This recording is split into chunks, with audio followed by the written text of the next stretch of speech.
I will be honored to accept your nomination for Vice President of the United States.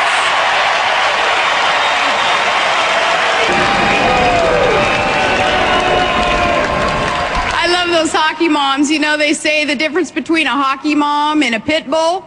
Lipstick.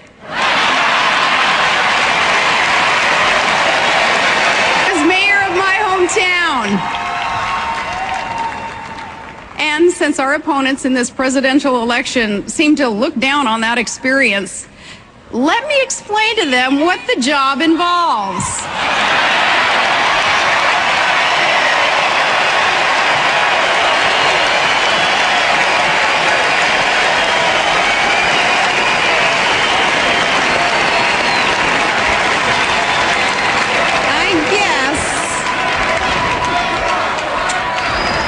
I guess a small-town mayor is sort of like a community organizer, except that you have actual responsibilities. I might add that in small towns, we don't quite know what to make of a candidate who lavishes praise on working people when they're listening, and then talks about how bitterly they cling to their religion and guns when those people aren't listening.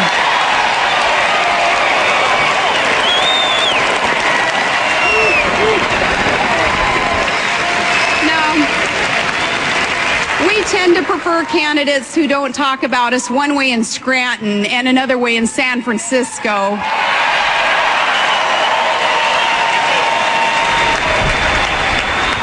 As for my running mate, you can be certain that wherever he goes and whoever is listening, John McCain is the same man.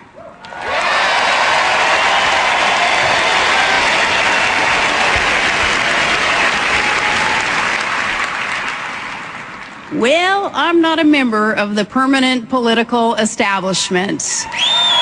And I've learned quickly these last few days that if you're not a member in good standing of the Washington elite, then some in the media consider a candidate unqualified for that reason alone. But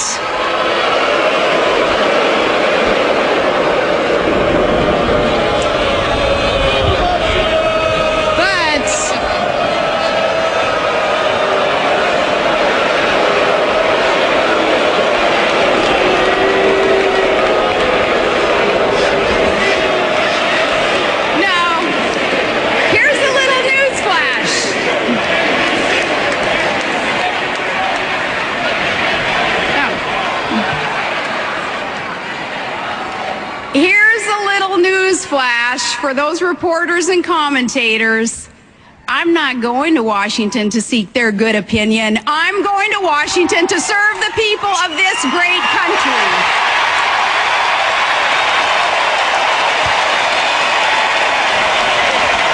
When I took on the old politics as usual in Juneau, when I stood up to the special interests and the lobbyists and the big oil companies and the good old boys, suddenly I realized that sudden and relentless reform never sits well with entrenched interests and power brokers.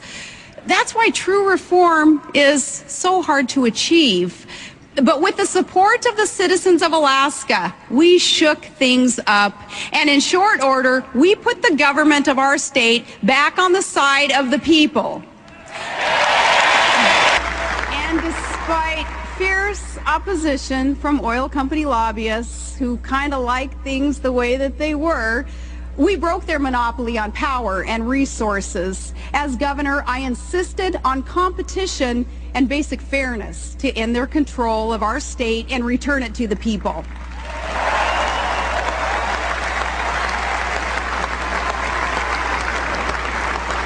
I fought to bring about the largest private sector infrastructure project in North American history.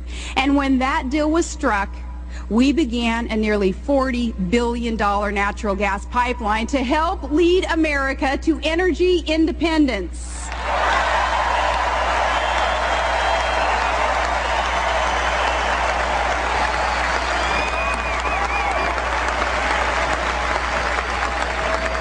That pipeline when the last section is laid and its valves are open, will lead America one step farther away from dependence on dangerous foreign powers that do not have our interests at heart.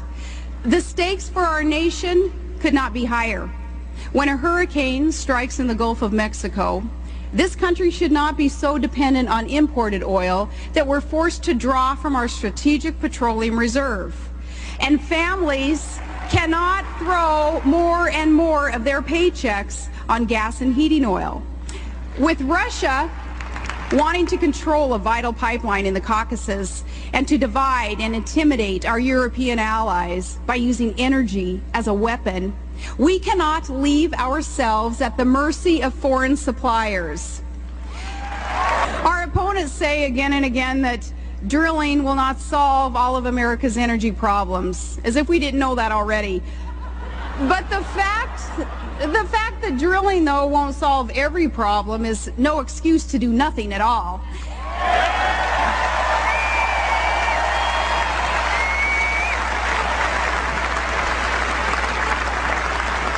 Starting in January, in a McCain-Palin administration, we're going to lay more pipelines and build more nuclear plants and create jobs with clean coal and move forward on solar, wind, geothermal, and other alternative sources.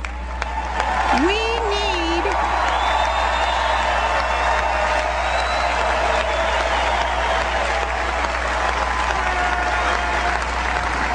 American sources of resources. We need American energy brought to you by American ingenuity and produced by American workers.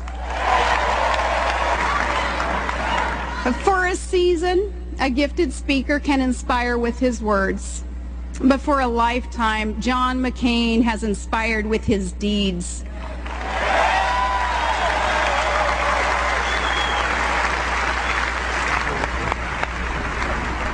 If character is the measure in this election, and hope the theme, and change the goal we share, then I ask you to join our cause. Join our cause and help America elect a great man as the next President of the United States.